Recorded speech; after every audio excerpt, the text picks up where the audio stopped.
शङ्करं शङ्कराचार्यं केशवं बादरायणं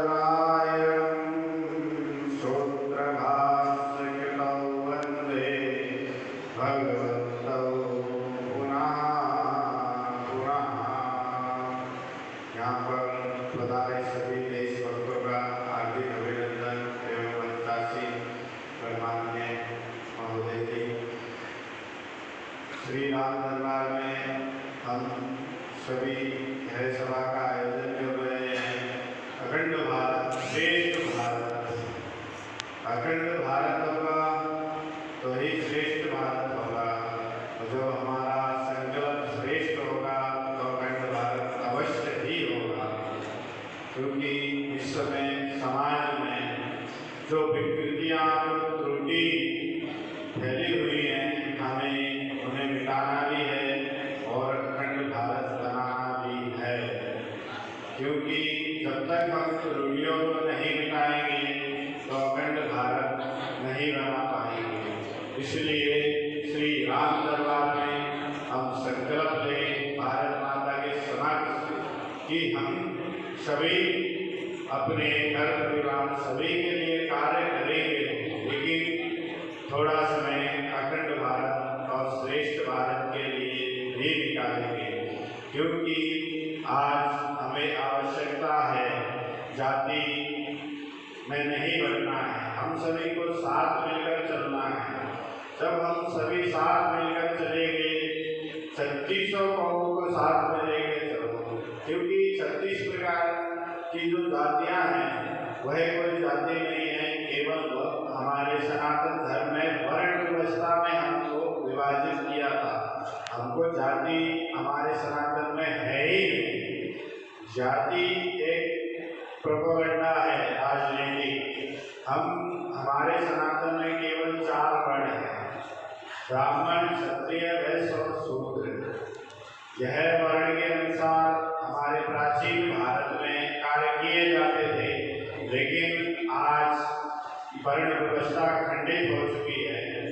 इसलिए हमें जाति से दूर रहकर सभी मानव जाति मनुष्य जाति में हमको जीवन जीना है। क्योंकि वर्ण व्यवस्था पहले थी, पहले वर्गक्रम चलता था, लेकिन जब मानव जाति में हम जिएंगे मनुष्य में तो हम सभी एक होंगे, और जब एक होंगे तो हम अखंड भारत के लिए सब कुछ कर सकते हैं।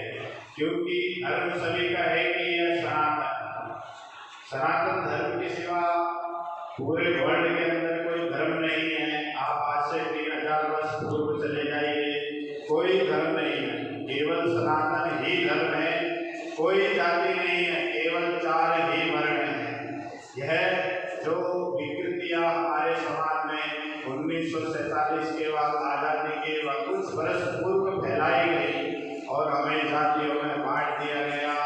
हम सनातनियों को खंड खंडों में बांटा, हमारे देश को भी खंड खंडों में बांटा। इसलिए हमें अब अखंड होना है, हमें मनुष्य धर्म का पालन करना है, जाति विवाद को छोड़ना होगा, तभी हम अखंड भारत का निर्माण कर सकते हैं।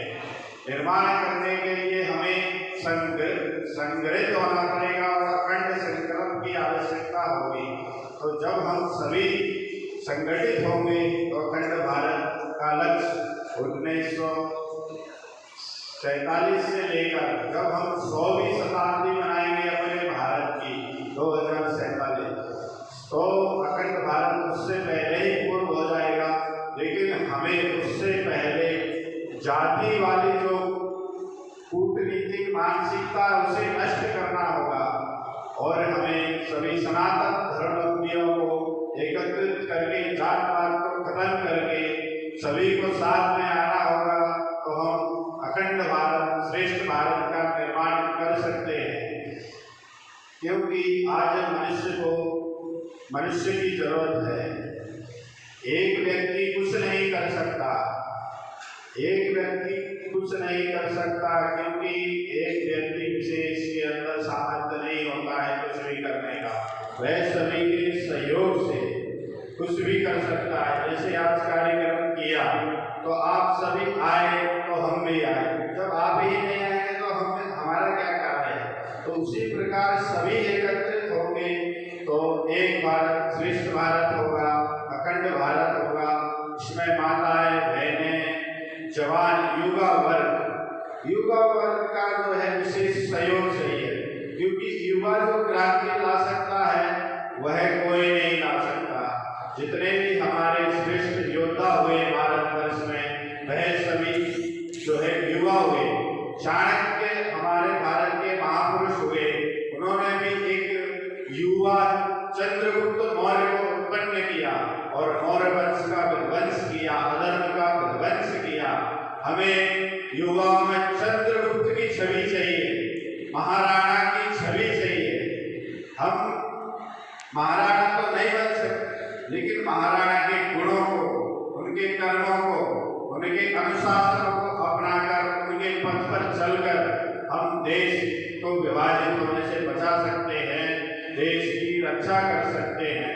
एक व्यक्ति नहीं कर सकता, सभी को साथ आना होगा, चाहे वह युवा हो, माता हो, बहन हो, बच्चे हो, बूढ़े हो, सभी वर्ग को एक साथ आना होगा। तो हम सभी भारत माता के लिए कार्य कर सकते हैं। भारत हमारी माता है, क्योंकि भूमि जो है हमारे शास्त्रों में भूमि को माता बताया गया है और आकाश को पिता बताया गया है।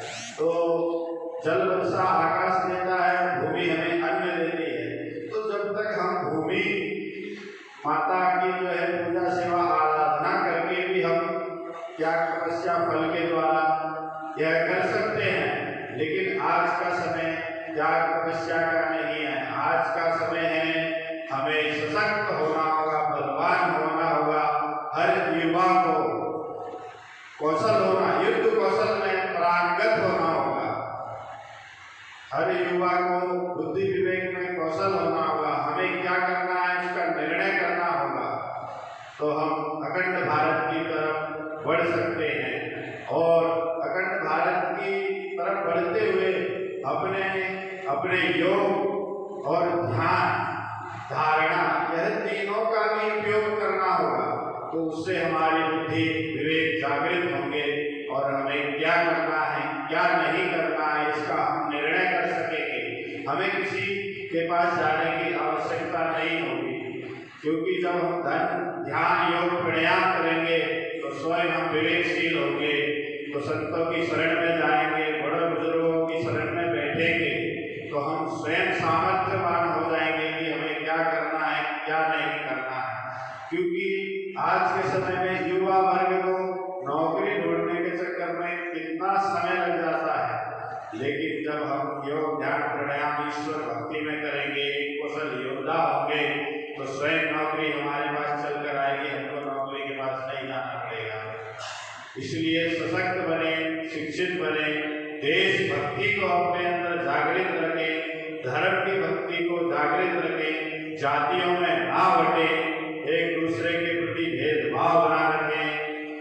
तो इससे हम आगे इस संकल्प को पूर्ण कर सकते हैं। इसलिए मैं सभी से कहूँगा कि अखंड भारत के लिए सभी युवा वर्ग संगठित हो, जात पात का भेदभाव को छोड़ें और सभी से अखंड मन से अखंड भारत का संकल्प लेंगे, तो हम अवश्य ही जो है अखंड भारत का 2047 से पहले निर्माण कर सकते हैं। और भारत माता हम सभी को आशीर्वाद दे।